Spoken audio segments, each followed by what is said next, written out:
નમસ્કાર, news at 7 માં આપનું સ્વાગત છે. જોઈએ આજના મુખ્ય સમાચાર. મેઘ હોનારત ફોકસ બનેલા બનાસકાંઠા અને પાટણ પંથકમાં રાહત અને બચાવનો ગોઠવાયો જંગી બંદોબસ્ત. મુખ્યમંત્રી વિજય રૂપાણીએ ખુદ ડીસા પહોંચી પરિસ્થિતિની કરી સમીક્ષા. દાંતીવાડા અને સીપુ ડેમ ઓવરફ્લો થતા બેવડાયું જળસંકટ. રાજસ્થાનમાં આવેલી અરવલ્લી પર્વતમાળામાં અતિવૃષ્ટિને પગલે પૂરના પાણી ધસમસતા પહોંચ્યા બનાસકાંઠા. અતિભારે વરસાદ આગામી 3 દિવસ પડવાની વૈજ્ઞાનિક આગાહીને લીધે સાબદું બન્યું વહીવટીતંત્ર, પણ જનતા કહે છે હવે ખમૈયા કરો મેઘરાજા. ડીસા અને ધાનેરા તાલુકાના અનેક ગામડા પૂરગ્રસ્ત બનતા રાહત અને બચાવ માટે હવાઈ દળે તૈનાત કર્યા હેલિકોપ્ટર. ધાંગધ્રા છાવણીથી લશ્કરી જવાનોની ટુકડી તથા એનડીઆરએફની વધુ ટીમ બોલાવી બચાવ કાર્યમાં જોતરવામાં આવી. અભૂતપૂર્વ પૂર સંકટને લીધે હજારોનું સ્થળાંતર થતાં તેમના માટે આશ્રય અને ખોરાક સામગ્રીની જોગવાઈ માટે સરકારી તંત્રને ઠેર ઠેર મળ્યો જનસહયોગ. રેલવે તથા સડક વ્યવહારને થોભવાની ફરજ પડે તેટલો ભારે વરસાદ હોવાથી અવરજવર થંભી ગઈ. આફતનો અનરાધાર વરસાદ ઓચિંતી ઘટના હોવા છતાં પડકારને પહોંચી વળવાની મક્કમતા દાખવે છે મુખ્યમંત્રી. પ્રધાનમંત્રી કાર્યાલય પણ રાહત બચાવ કામગીરી ઉપર નજર રાખવા સાથે મદદરૂપ બનતું હોવાનું કહ્યું. મદદમાં કોઈ કચાશ નહીં રાખે મોદી સરકાર. બનાસકાંઠા અને પાટણ સહિત અતિવૃષ્ટિગ્રસ્ત અનેક જિલ્લામાં શાળા કોલેજ બંધ રાખવાની સાવચેતી દાખવે છે વહીવટીતંત્ર.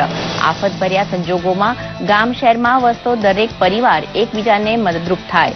સમજણ દાખવી સંકટમાંથી ઉગરી જશે ગુજરાત. મચ્છુ ડેમ તૂટવાની અફવા ખોટા તત્વો દ્વારા ફેલાવાતા મોરબીમાં બજારો ટપોટપ બંધ થયા. પણ જિલ્લા કલેક્ટરે સમયસૂચકતા વાપરી જનતાને વાકેફ કરી કે ડેમ તૂટવાની વાત અફવા છે, ડરશો નહીં. હોનારતનો ખોફ મોરબીમાં હજુ પણ જીવંત છે. આજથી પવિત્ર શ્રાવણ માસનો આરંભ. હર હર મહાદેવના નાદથી ગુંજી રહેલા શિવ મંદિરો. સોમનાથ અને દ્વારકાની મંગળા આરતીઓમાં ભાગ લઈ લાખો ભક્તો થયા ધન્ય.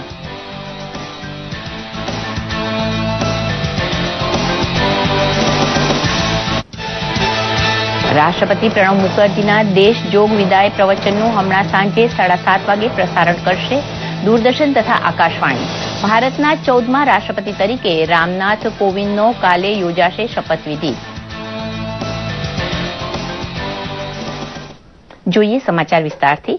રાષ્ટ્રપતિ પ્રણવ મુખર્જી પોતાનું રાષ્ટ્રજોગ વિદાય પ્રવચન સાંજે 7:30 વાગે આપશે, જેનું પ્રસારણ દૂરદર્શન તથા આકાશવાણીના તમામ કેન્દ્રો દ્વારા કરાશે. અંગ્રેજીમાં વિદાય સંદેશ રજૂ થયા બાદ હિન્દી ભાષાંતર પ્રસારિત થશે. પ્રાદેશિક ભાષામાં પણ પ્રસારણ હિન્દી બાદ થશે. રાષ્ટ્રપતિ પદ ઉપર પ્રણવ મુખર્જીનો 5 વર્ષનો કાર્યકાળ આજે પૂરો થાય છે. બીજી બાજુ ભારતના 14મા રાષ્ટ્રપતિ તરીકે રામનાથ કોવિંદનો શપથવિધિ કાલે યોજાશે. સંસદના સેન્ટ્રલ હોલમાં મુખ્ય ન્યાયાધીશ JS કેહર દ્વારા શ્રી કોવિંદને શપથ લેવડાવવામાં આવશે. દક્ષિણ રાજસ્થાનમાં ઉદ્ભવેલા લો પ્રેશરને કારણે બનાસકાંઠામાં આફ ફાટ્યું છે, ત્યારે બેહાલ બનાસકાંઠામાં તંત્ર દ્વારા સતત રાહત અને બચાવની કામગીરી યુદ્ધના ધોરણે ચાલી રહી છે. પ્રસ્તુત છે એક અહેવાલ. રાજાની મહેર હવે કહેર સમી ભાસી રહી હોય તેમ લાગે છે. દક્ષિણ રાજસ્થાનમાં ઉદ્ભવેલા લો પ્રેશરને કારણે અરવલ્લીની ગિરિમાળાઓમાંથી વહેતી બનાસ સહિતની નદીઓ ગાંડીતૂર બની છે અને તેના કારણે બનાસકાંઠા બેહાલ પરિસ્થિતિમાં આવી ગયું છે. બનાસકાંઠાના ધાનેરામાં પાણીને લીધે ગાડીઓ તથા ટ્રક પણ ડૂબેલા જોવા મળતા હતા, તો યાર્ડમાં રાખેલો અનાજનો જથ્થો પણ પલળી ગયો હતો. જ્યારે થરાદ બસ સ્ટેન્ડમાં પાણી ભરાઈ જવાને કારણે થરાદ અમદાવાદ રૂટ બંધ કરવામાં આવ્યો હતો. ભારે વરસાદને પગલે શાળા કોલેજ બંધ રાખવામાં આવ્યા હતા. તેમજ બનાસકાંઠા પોલીસ અધિક્ષકે મોટર વાહન અધિનિયમ 188 મુજબ આદેશ કર્યો હતો કે હાલની પરિસ્થિતિમાં કોઈ દુર્ઘટના ન બને તે માટે પ્રવાસીઓ ડીસા પુલ, બાલારામ, વિશ્વેશ્વર, દાંતીવાડા તરફ ન જાય. આમ કરનારના 2 વ્હીલર તથા 4 વ્હીલર સરકારી સંપત્તિ તરીકે જપ્ત કરવામાં આવશે તેમ પણ જણાવવામાં આવ્યું હતું. સાથે જ સતત રાહત અને બચાવ કાર્ય યુદ્ધના ધોરણે ચાલી રહ્યું છે. પડસની પરિસ્થિતિ અત્યારે બહુ, ધારો કે ગેનાજી ગોળિયાથી મોડી અને હોમે વાસણા સુધી અત્યારે પાણી છે, બરોબર. અને આપણા સીપુ ડેમના બધા દરવાજા ખુલ્લા છે અને દોતીવા ડેમના પણ ખોલવામાં આવશે. અંદર ભડસની અંદર હાલ 500 થી વધારે માણસો ફસાયેલા હતા, તેમાંથી 300 થી વધારે માણસો બહાર કાઢ્યા છે એનડીઆરએફ ટીમના મદદથી. રાજ્યની આ જળમગ્ન પરિસ્થિતિ અંગે તંત્ર સાબદું છે અને મુખ્યમંત્રી રૂપાણીએ આ અતિભારે વરસાદથી સર્જાયેલી સ્થિતિની સર્વગ્રાહી સમીક્ષા ઉચ્ચ સ્તરીય બેઠકમાં કરી હતી. સાથે જ આગામી 3 દિવસમાં રાજ્યમાં અતિથી અતિભારે વરસાદની હવામાન વિભાગની ચેતવણીને પગલે નીચાણવાળા વિસ્તારો, નદીના પટ વહેણ વિસ્તારમાં વસતા નાગરિકોને તાત્કાલિક ધોરણે સલામત સ્થળે ખસેડી લેવા તંત્રવાહકોને સ્પષ્ટ દિશા નિર્દેશ આપ્યા હતા અને ડીસામાં અધિકારીઓ તથા કલેક્ટર સાથે મુલાકાત પણ લીધી હતી અને જરૂરી સૂચનો પણ કર્યા હતા. તેમણે જણાવ્યું હતું કે પૂરના પાણીમાં ફસાયેલા લોકોને ઝડપથી બચાવવા માટે એનડીઆરએફ અને એરફોર્સ સતત સક્રિય છે. અત્યાર સુધીમાં લગભગ 1800 થી વધુ લોકોને શિફ્ટિંગ કર્યા છે. એકલા બનાસકાંઠામાંથી 1536 લોકોને શિફ્ટ કર્યા છે, સ્થળાંતર કર્યું છે. પાટણમાં લગભગ 500 થી વધુ લોકોને શિફ્ટ કર્યા છે અને ગાંધીનગરમાં 200 થી વધુ લોકોને કલોલ અને વિસ્તારમાંથી, માણસા વિસ્તારમાંથી સ્થળાંતર કર્યા છે. 3 એનડીઆરએફની નવી ટીમો મોકલી દીધી છે. એટલે ધાનેરા, પાલનપુર, ડીસા એમ 4 જગ્યાએ એનડીઆરએફ કામ કરી રહી છે. એરફોર્સના 3 ચોપર ડીસા પહોંચાડી દીધા છે અને એરલિફ્ટિંગ માટેની તૈયારીઓ ચાલી રહી છે. એવી જ રીતે ઉપર વડાપ્રધાન પણ કાર્યાલય નરેન્દ્રભાઈ એ પણ સતત સંપર્કમાં છે અને કેન્દ્રમાંથી પણ વધુ નવી એનડીઆરએફની ટીમો પણ આપણે મગાવી છે ને એ લોકો મદદ કરી રહ્યા છે. એરફોર્સ, મિલિટરી પણ આપણે મદદ કરી રહ્યા છે. દરમિયાન હવામાન વિભાગે આગાહી કરી છે કે આગામી 3 દિવસ સુધી રાજ્યમાં જુદા જુદા સ્થળે ભારે વરસાદ થઈ શકે છે. अगले 2 दिन का बाद भारी बारिश भी कंटिन्यू रहेगी गुजरात रीजन में और कहीं कहीं एक्सट्रीमली रेनफॉल, हेवी रेनफॉल भी रहेगी. लेकिन सौराष्ट्र कच्छ में इंटेंसिटी थोड़ा घटेगी, लेकिन भारी बारिश आइसोलेटेड प्लेसेस में रहने का संभावना है. ભારે વરસાદની આગાહીના સંજોગોમાં મુખ્યમંત્રીએ તાકીદ કરી હતી કે ક્યાંય પણ પશુધન કે મનુષ્ય મૃત્યુ ન પામે, તેમજ આ સંજોગોમાં નર્મદા મહોત્સવ પણ રદ કરવામાં આવ્યો છે. બ્યુરો રિપોર્ટ, દૂરદર્શન સમાચાર, અમદાવાદ. દાંતીવાડા અને સીપુ જેવા 2 મોટા જળાશય ઓવરફ્લો થતા ડીસાથી માંડી ધાનેરા પંથકના અનેક ગામડા જળબંબાકાર થયા છે. રાહત બચાવની કામગીરી યુદ્ધના ધોરણે ગોઠવાઈ ચૂકી છે. મુખ્યમંત્રી પણ તે પંથકમાં પહોંચ્યા છે. અમારા પાટણના સંવાદદાતા ભરત ચૌધરી પાસેથી ફોન ઉપર વધુ વિગત લઈએ. ભરતભાઈ, વરસાદ અને પૂરની આફત સૌથી વધુ કયા તાલુકામાં છે? જી, સમગ્ર બનાસકાંઠા જિલ્લામાં 48 કલાકથી 10 થી 15 ઇંચ વરસાદ ખાબકી ચૂક્યો છે અને ઉપરવાસમાં પણ માઉન્ટ સહિતના જે વિસ્તારો છે ત્યાં 16 ઇંચ જેટલો વરસાદ પડતા ઉપરવાસ અને સમગ્ર બનાસકાંઠાનું પાણી બનાસ નદીમાં વહી રહ્યું છે. દાંતીવાડામાં જે છે એ 1.5 લાખ ક્યુસેક પાણીની આવકની સામે 1 લાખ ક્યુસેક પાણી અત્યારે બનાસ નદીમાં છોડવામાં આવી રહ્યું છે. તો સીપુ ડેમમાંથી પણ 70,000 ક્યુસેક પાણી છોડવામાં આવ્યું છે.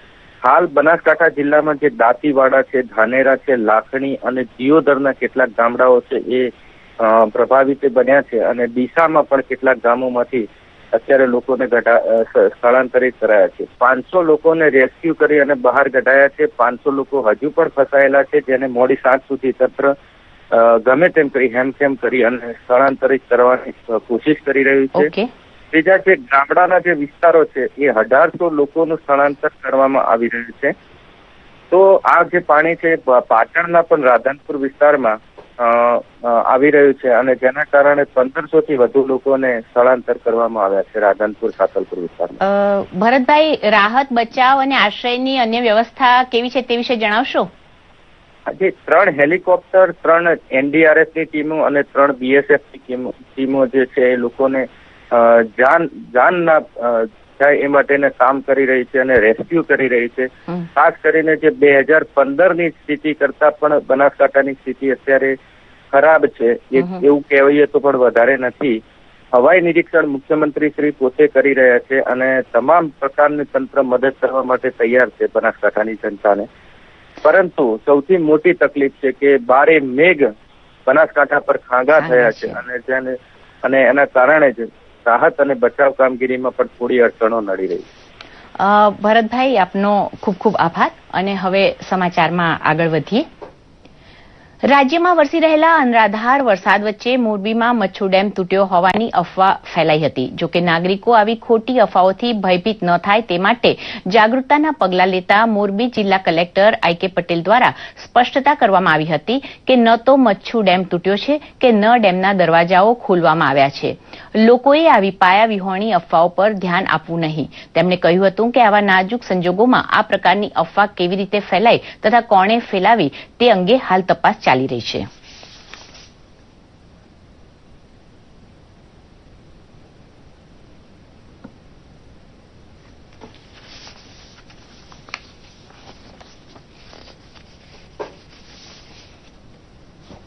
ગામમાં આ ખોટી અફવા છે ને એનાથી લોકો ગેરરસ્તે દોરાય નહીં એટલા માટે થઈને અધિકારીઓને ગામમાં મોકલી દેવામાં આવ્યા હતા. ઇલેક્ટ્રોનિક મીડિયા મારફતે પણ વાંકાનેર, મોરબી અને માળિયા શહેરના અને ગ્રામ્ય વિસ્તારના લોકો આ બાબતથી ખોટી રીતે દોરવાઈ ના જાય અને ખોટી અફરાતફરી ના થાય એના માટેની અપીલ કરવામાં આવી હતી.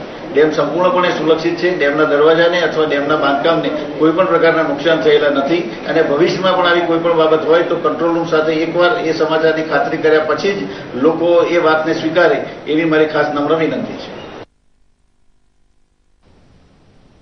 ગુજરાત કોંગ્રેસમાં ચાલી રહેલી સત્તાની ખેંચતાણ વચ્ચે ગુજરાત કોંગ્રેસના દિગ્ગજ નેતા શંકરસિંહ વાઘેલાએ વિધાનસભાના વિરોધ પક્ષના નેતાના પદેથી રાજીનામું આપ્યું હતું. આ સ્થાન ખાલી થતા વિપક્ષના નેતા તરીકે છોટા ઉદેપુરના ધારાસભ્ય મોહનસિંહ રાઠવાને આ પદ સોંપવામાં આવ્યું હતું. શંકરસિંહ વાઘેલાએ આપેલા રાજીનામા બાદ આ પદ કોને સોંપાશે તે અંગે ચાલી રહેલા અનેક તર્ક વિતર્કોનો મોહનસિંહ રાઠવાનું નામ જાહેર થતાં અંત આવ્યો હતો. ગુજરાત પ્રદેશ કોંગ્રેસ દ્વારા મોહનસિંહ રાઠવાના નામની સત્તાવાર જાહેરાત કરવામાં આવી હતી. મોહનસિંહ રાઠવા ગૃહમાં સૌથી વરિષ્ઠ ધારાસભ્ય છે. નેતા તરીકે શંકરસિંહ બાપુ હતા, તેમની જગ્યાએ મોહનસિંહભાઈ તમારે ચાર્જ લેવાનો છે એવું માન્ય પ્રમુખ શ્રી ભરતસિંહભાઈ સોલંકીએ જે મને આદેશ કર્યો છે તે કારણે હું વિરોધ પક્ષના નેતા તરીકેનો ચાર્જ સંભાળીશ. પાર્ટી જે નિર્ણય કરે એ નિર્ણય પ્રમાણેનું કાર્ય હંમેશ માટે હું કરતો રહીશ. રાષ્ટ્રના વિકાસમાં સતત યોગદાન આપી રહેલા આવકવેરા વિભાગ દ્વારા આજે સમગ્ર દેશમાં આવકવેરા દિવસની ઉજવણી કરવામાં આવી હતી. તે અંતર્ગત અમદાવાદમાં પણ વિવિધ પ્રવૃત્તિઓ સાથે આવકવેરા દિવસની ઉજવણી કરવામાં આવી હતી. આવકવેરા કમિશનર પીસી મોદી દ્વારા માર્ગદર્શન મેળવી શકે તે માટે વેબસાઇટ www.incometaxgujarat.org નું લોન્ચિંગ કર્યું હતું. સાથે જ સેટેલાઇટ વિસ્તારમાં આવેલી નવી કચેરી ખાતે વૃક્ષારોપણ પણ કરવામાં આવ્યું હતું. આવકવેરા કમિશનર પીસી મોદીએ જણાવ્યું હતું કે આ વેબસાઇટ દ્વારા કરદાતાઓ તમામ મૂંઝવણ ઉકેલી શકશે. इस वेबसाइट का मेन प्रयोजन है कि करदाताओं को जो हम सेवाएं दे रहे हैं उसको और उन्नत और बेहतर बना सकें, उसके लिए है. मतलब करदाताओं को कोई भी इनकम टैक्स रिलेटेड कोई जानकारी अगर चाहिए तो वो तुरंत उस वेबसाइट के माध्यम से उनको मिल सकती है. और इसका सबसे महत्वपूर्ण पहलू जो है वो ये है कि इसको अंग्रेजी के साथ साथ गुजराती में भी वो माहिती उनको मिल सकती है. बिल्कुल यूजर फ्रेंडली वेबसाइट बनाया है उसको, जिससे कि करदाताओं को कोई तरह की असुविधा ना हो. और उनको हमारा प्रयास तो ये है कि वो घर बैठे अपनी सारी सुविधाओं का निराकरण पाएं, इनकम टैक्स ऑफिस आने की जरूरत भी ना पड़े. આજથી શ્રાવણ જેવા પવિત્ર માસનો આરંભ થયો છે. સોમવાર અને શ્રાવણના આરંભના સુભગ સંયોગ સાથે સવારથી જ શિવ મંદિરોમાં ભક્તોની ભીડ જોવા મળી હતી. શ્રાવણ માસમાં સોમવારે પ્રથમ જ્યોતિર્લિંગ સોમનાથ મહાદેવના દર્શન કરવાનું વિશેષ મહત્વ છે. સોમનાથ મહાદેવ મંદિરે પ્રાતઃ આરતીનું ખૂબ જ મહત્વ હોવાથી મોટી સંખ્યામાં ભક્તજનો ઉમટ્યા હતા. સવારે 4 વાગે મંદિરના કમાડ ખુલતા હર હર મહાદેવના નાદ સાથે ભક્તોએ મંદિર સંકુલમાં પ્રવેશ કર્યો હતો. શ્રાવણ માસના પ્રારંભે પ્રથમ સોમવાર હોવાથી મોટી સંખ્યામાં ભક્તોએ પ્રાતઃ આરતીનો લાભ લીધો હતો. આરતીની એક ઝલક મેળવવા લોકો આતુર બન્યા હતા. મહાપૂજા અને ધ્વજારોહણ કરી શ્રાવણ મહિનાના શુભારંભે મહાદેવની કૃપા વરસે તે માટે પ્રાર્થના કરશે. એકંદરે આ વખતે 5 શ્રાવણ યા સોમવાર હોવાને કારણે અને ગ્રહણ પણ હોવાને કારણે લોકોની ભીડ સારી રહેશે. ખૂબ સારો વરસાદ થયો છે. હજી વરસાદ ચાલે છે તો પણ લોકો અનેક અગવડ વચ્ચે સોમનાથ મહાદેવના દર્શન કરી ધન્યતા અનુભવે છે. અને હવે જોઈએ કેટલાક સમાચાર સંક્ષિપ્તમાં.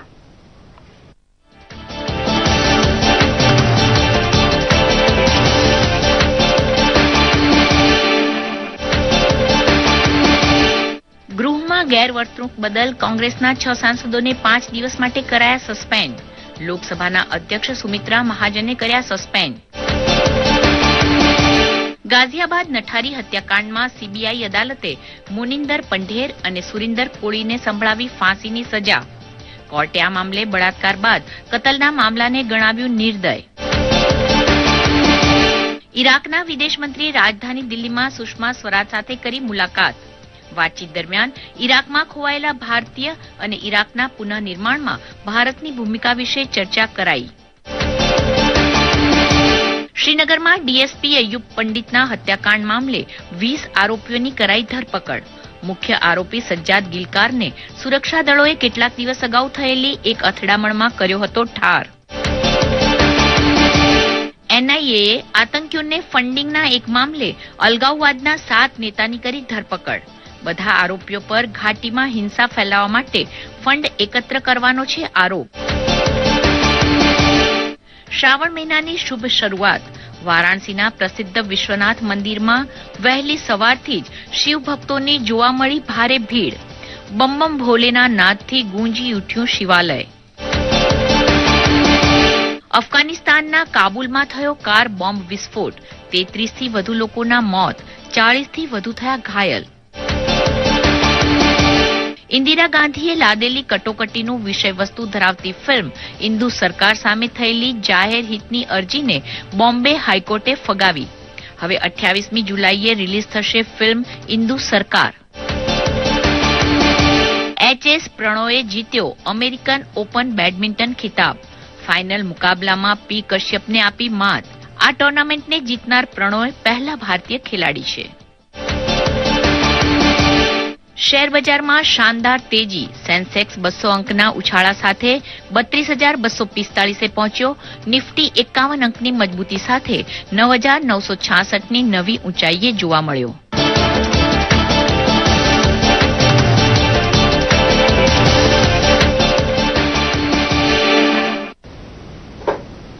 આ સાથે ન્યૂઝ એટ 7 સમાપ્ત થાય છે. નમસ્કાર.